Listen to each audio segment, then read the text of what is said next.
In a bathtub, John wakes up and realizes he has amnesia. He looks at himself in the mirror and notices a wound in his forehead. After putting on the clothes he finds nearby, he looks around the room for clues. John finds some keys and a briefcase with the initials KH. Inside there are more clothes and a postcard from Shell Beach, which triggers memories of visiting that place as a child. Suddenly a telephone starts ringing and John picks it up. It's Dr. Daniel, who explains John's memory was erased because of a failed experiment and now there are some men looking for him, so he needs to leave immediately. John wants to know more but he hangs up when he sees something behind the bed. He comes closer and is horrified to find a dead woman with bleeding scars that are shaped like spirals. There's also a blood-stained knife on the table. He immediately runs out of the room and discovers he's in a hotel. The elevator stops and reveals a group of pale creepy beings known as the Strangers, so John runs downstairs. When he reaches the lobby, John notices every person is asleep, even the receptionist and the woman on the phone. She falls when he opens the door as if she was dead. Suddenly the clock strikes 12 and everyone wakes up, not realizing they were asleep at all. The receptionist calls John by his name and mentions he paid for 3 weeks, so he'll need more money if he plans to stay longer. After quickly checking the reservation book to learn his own name and address, John leaves the hotel without paying and throws the suitcase in the river. As he walks through the streets, he notices that his fingertips have spirals on them. In the hotel, the receptionist goes to John's room to empty it and is pushed against the wall by the Strangers, who have found a mysterious syringe on the ground. They ask about John and when the receptionist says he left, they touch his face to put him to sleep. Meanwhile, Emma is working as a singer at a bar. After her performance, a coworker tells her a guy left a card for her saying he was her husband's doctor. Emma follows the address and meets Daniel, who is experimenting with a rat in a maze. Emma is John's wife and she hasn't seen him in 3 weeks after a serious fight. Daniel says John is going through a psychotic break and has complete memory loss, so he may be delusional and even violent. He thinks John will contact Emma soon and wants her to call him as soon as that happens. Soon Inspector Frank and a few cops arrive at the hotel to investigate the murder. This is the 6th naughty worker with spiral scars in the last month and now John is the main suspect. Detective Eddie tries to join the investigation, but the cops quickly kick him out because he keeps talking about some strange beings watching them, so they think he's crazy. Later at the police station, Frank gets the fingerprint results and notices their spirals. At that moment Emma arrives to report her husband is missing and Frank has to tell her John may be a killer. Back to John, he enters a restaurant that looks familiar and the server immediately recognizes him because he forgot his wallet a few days ago. The server puts the wallet behind one of the many food windows, but John doesn't know how to operate them. At that moment 2 officers come in and John gets so desperate that he activates some kind of mind power that breaks the window open. After taking his wallet, he tries to leave the restaurant but he's stopped by the cops. As they ask questions, a woman called May comes in and says he's with her, so the cops let them go. May takes John to her apartment and while she changes, he checks the wallet to discover Emma's picture. He then realizes May is a naughty worker but before he can do anything, he notices she has a daughter and leaves. As he wanders around, he sees a sign promoting Shell Beach, which matches his postcard. He takes a closer look while checking his pockets and finds all the newspaper articles detailing the murders. John falls in shock as he realizes he did it. At that moment the Strangers show up and try to use their hand trick to put him to sleep, but John is immune. Then a stranger takes out a knife and tries to attack, however the wood platform breaks under him and he falls. The other Strangers are also armed and trigger John's power, which breaks more wood. Another stranger falls and gets stuck in some rope that chokes him. The first stranger flies back to the platform and tries using his knife, so John steps out of the way and falls into the hole too. He holds onto the rope and the weight affects the sign's gears, which causes part of it to fall and cut the stranger's head open. The resulting noise makes the last stranger feel unbearable pain. When John climbs back up, he sees a gooey creature come out of the dead stranger and the noises it makes as it dies blow up the lights. John uses the chance to quickly run away. Later at the stranger's hideout, they discuss John's power. They say he's capable of tuning and that something called imprinting didn't work. Daniel hasn't called them with any news, so they decide to search for John themselves. At home, Emma comes out of the shower and is shocked to find John waiting at the table. He doesn't remember her, he only came to this address because he read it in the hotel book and the keys worked. Emma gives him Daniel's card before explaining John left their place after discovering she was having an affair. John tells her that he was with May and didn't get any violent thoughts, so he doesn't think he's the killer. When he looks out the window, he notices a police car and immediately runs away, but Frank appears in the corridor to arrest him. Emma pushes Frank to distract him and John jumps to the lower floors to escape faster. As Frank jumps to chase him, John finds himself in a room with no exit.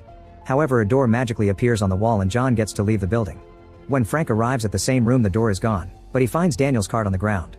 Afterward, John takes a cab and notices the driver has a souvenir from Shell Beach, so he asks how to get there. The driver feels confused because he can't remember the beach's location even though he's been there many times. The cab drops John at Daniel's building and he watches Frank trying to interrogate the doctor, but Daniel doesn't give him any information. After Frank leaves, John begins following him.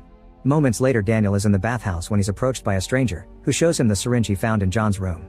Daniel explains he tried to imprint John, but he woke up and knocked the syringe off his hand before running away. He assures the stranger that John doesn't have any memories, only glimpses, but the stranger worries because John can tune, which means he has the same power as strangers do. The man decides they won't imprint John and they must catch him for another purpose. While they chat, John is sneaking around and hearing everything. He checks Daniel's suitcase and sees the syringes. On his way out, the stranger changes the location of the pool ladder just to make Daniel swim more. In the meantime, Frank visits Eddie, who keeps drawing spirals on the walls. Eddie went crazy after working on a very strange case, and now he says he spends his days riding the subway in circles. He claims he thinks in circles too and mentions that there's no way out. Memory problems are also part of his issues, not to mention he doesn't think the woman in the house is his real wife and doubts the identity of everyone he knows. When Frank asks about the case, Eddie freaks out, saying there never was a case and it's all a big joke. Moments later, John watches Daniel approach an old building and a door appears for the doctor to come in, but John can't follow him anymore. Inside, the strangers are cataloging different objects and Daniel uses them to create a serum that alters memories. Suddenly the strangers make him float and demand to know why John wasn't asleep in the hotel. Daniel has no idea, but he theorizes John is adapting and evolving. He blames this on the human soul, which is what the strangers are looking for. Since it's about to be midnight, all the strangers gather in the middle of their hideout and wait for their big clock to strike 12. When it happens, every person in the city instantly falls asleep and every machine stops working, including cars and clocks. John is the only one awake and freaks out when he sees the world freeze. He tries to wake the people up but nobody reacts. In the headquarters, the strangers announce it's time to tune and activate a machine that makes dozens of tall structures come out of the ground all over the city. Then John sees the strangers and Daniel come out of the hideout with the bodies of sleeping humans, who are dropped at different buildings and get a serum injection in their foreheads. The building rooms change when these people get the injection, giving them a new life. Some of them get richer, others get a new job. Even the kids are affected by this. When Daniel is done, John catches him on his way out and starts shaking him, demanding an explanation. Since Daniel refuses to answer, John gets angry and accidentally activates his powers, which send Daniel flying. An impressed Daniel tells John he has the tuning, which is the power the strangers use to make the buildings change. He offers to help him control it, but at the moment the strangers come out and John has to run away. In the headquarters, the clock is put away and the city awakens. The people who were injected now believe the memories from the serum have been their real lives all along. As he wakes up, Frank notices there's a spiral in his coffee that looks exactly like John's fingerprint. The following night, Daniel creates a new serum that contains John's memories, which should allow them to track his movements. Mr. Hand volunteers as a test subject, so he's tied up to a device before Daniel injects him. Hand's body squirms as his brain is overwhelmed with John's memories of his entire life, but he survives the experience and is ready to hunt. Afterward, they float through the city and break into May's house to ask her about John, taking out a knife to make her talk. Meanwhile, John reads the back of the postcard and notices is signed by someone called Carl Harris, whose name matches the initials on the suitcase. He looks for the name in the yellow pages and finds an address, so he gets directions from a newspaper stand and takes the subway. During the trip, he finds Shell Beach on the subway map and immediately changes lines to go there instead. However, no matter what subway he takes, he can't find a way to reach the outer stations. Eddie is nearby and hears John talk to a guard, so he points out there's no way to leave the city, which he knows because he's already tried. He explains he used to be a cop, but the strangers like swapping memories and professions among people, yet they aren't aware of this. Eddie remembers because he woke up in the middle of the process just like John did, and now he announces he's found a way out. John watches in shock how a train finishes the poor man. Moments later, the strangers follow John's tracks to Emma's home. Mr. Hand finds her watching the river and they have a philosophical conversation about memories making humans who they are. After getting more visions of John's life with Emma, Hand leaves. Remembering John's story, Emma goes to May's apartment, where she finds her dead with spiral scars. She's about to run away when she's suddenly caught by Frank, who now suspects her as well. Then they find May's daughter hiding under the bed and a drawing representing the stranger's arrival. Eventually, John finds Carl's address, which is an aquarium. Nobody comes out when he yells, so he breaks the front window to go inside. He enters a dark room and is threatened by Carl, who puts down his weapon as soon as he recognizes John. Carl is John's uncle and has many pictures of his childhood, including his hometown Shell Beach. John's family died when the house burned down and Carl doesn't remember how to get to that place. John notices the pictures are bright and realizes the sun has never risen in this city, it's always dark. One of the pictures shows that John burnt his arm in the fire, but he doesn't have a scar now, which means everything is a lie. He still agrees to spend the night in his old room and finds a journal he wrote as a kid about Shell Beach, but it's empty. At the same time, Carl secretly calls Emma to tell her where her husband is, but John overhears him and escapes through the window. Emma passes the information to Frank and they leave together to look for him, unaware that Hand is following them. At that moment, clocks strike 12 and everyone falls asleep. The strangers find John and begin transforming the stairs he's on to try to stop him. John keeps on running anyway, reaching the roof and jumping from building to building as the city transforms around him. Suddenly, Mr. Hand blocks his way and tries to attack, but John punches him to knock him down and steals his knife. John threatens Hand to make him talk and learns that the strangers have built this city using people's stolen memories from a variety of time periods. Every night they refine it to learn what makes people human, since the strangers want to be like them. Then Hand begins teasing John with his memories before revealing that the strangers are the gooey creatures that John saw the other night, and they use dead human bodies as their vessels.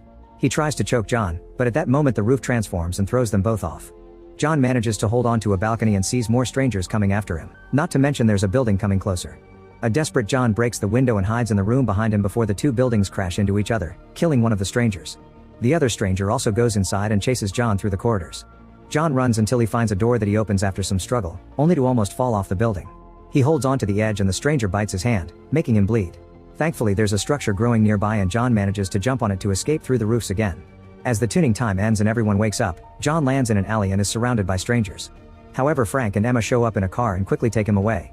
Later at the police station, Frank interrogates John, showing him pictures of the bodies in the Shell Beach book. To John's surprise, the pages now have drawings. He points out the lack of sunlight and people having no memories to prove something strange is going on, but Frank doesn't believe him. Next, John uses his power to make the book float, leaving Frank in shock. Afterward, John is allowed to talk to Emma and tells her he isn't mad about the affair anymore because the memories aren't real. He also says their marriage isn't real either, yet Emma feels that her love for him is real. John uses his power to break the glass and kiss her, but the cops take him away. Suddenly the strangers burst into the station and put all the cops to sleep. Then they force the captain to take them to John, but when they open the cell he's already gone. Han kills the captain to deal with his anger. At the bathhouse, John confronts Daniel again and gets him to talk. Daniel explains the entire city is the strangers' experiment and that he hides there because they hate water. He also confirms John isn't a murderer and offers to inject him again to get the rest of the truth. Suddenly Frank appears and holds Daniel at gunpoint, revealing he's released John so they could find the truth together. The duo drags Daniel into Frank's car and begins driving toward Shell Beach, telling the doctor to guide them there. When Daniel tries to refuse, saying there's nothing there, John tortures him with his power until he agrees. When they reach the river, they notice the bridge is gone. Daniel tries to run away, so John kicks him down and announces they'll continue on a boat. Meanwhile, Emma enters her apartment and discovers all her things are gone, but the strangers are there and Han calls her Anna. Emma tries to escape only for Han to block her way. Back to the boat, Daniel is sharing the story of what happened. The strangers are aliens who abducted a bunch of humans and brought them to this dark city as an experiment. They mix and match their memories to try to understand what makes humans unique and hopefully learn how to get a soul. The strangers share a collective mind and their race is on the brink of extinction, so they think human souls can save them.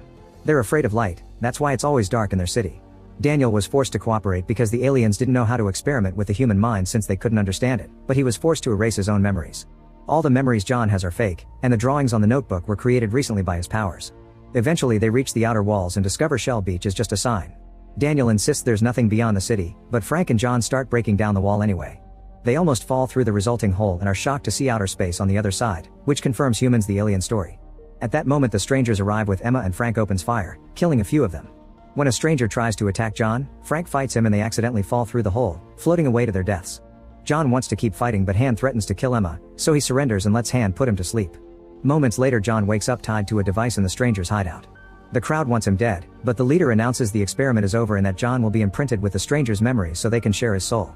Daniel pretends to start the process, but instead he injects a series of memories that show the doctor teaching John how to control the tuning and use his power to its full capacity. Suddenly John opens his eyes and destroys the device with just a thought.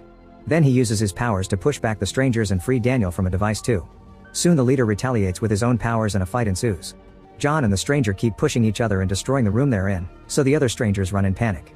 The metal creates spikes and rising structures while the electricity begins shocking any stranger it can reach. John's and the leader's powers crash in the middle of the room, causing the whole building to shake and begin to crumble. Strangers keep falling to their deaths or are crushed by the debris. When the roof and walls break, the strangers start floating into space too. Eventually the powers burst into a beam of light and the city above them starts to crumble as well. Daniel manages to escape as the giant clock emerges from the ground and John floats toward the sky. The leader does the same and throws a knife at John, who stops it with his power and throws it back. It stabs the leader and sends it flying into a water tank that explodes. The alien comes out from the dead body and dissolves in the air. Afterward John asks about Emma and Daniel explains she doesn't exist anymore because she was given new memories during the last tuning. The memory factory has been destroyed so they can't bring her back either. John then uses his power to expel the water out of the city and creates an ocean around it. He also begins rebuilding the city as he announces he's going to Shell Beach. Meanwhile Emma wakes up as Anna, an employee at the local theater. When her shift is over, she takes the bus to Shell Beach too. At the same time John is approached by Han, but he ignores him and creates a shore near the ocean before making the sun rise. As the light burns Han, John goes to the bridge on the shore and reunites with Emma. She doesn't recognize him but still invites him to go on a walk on the beach.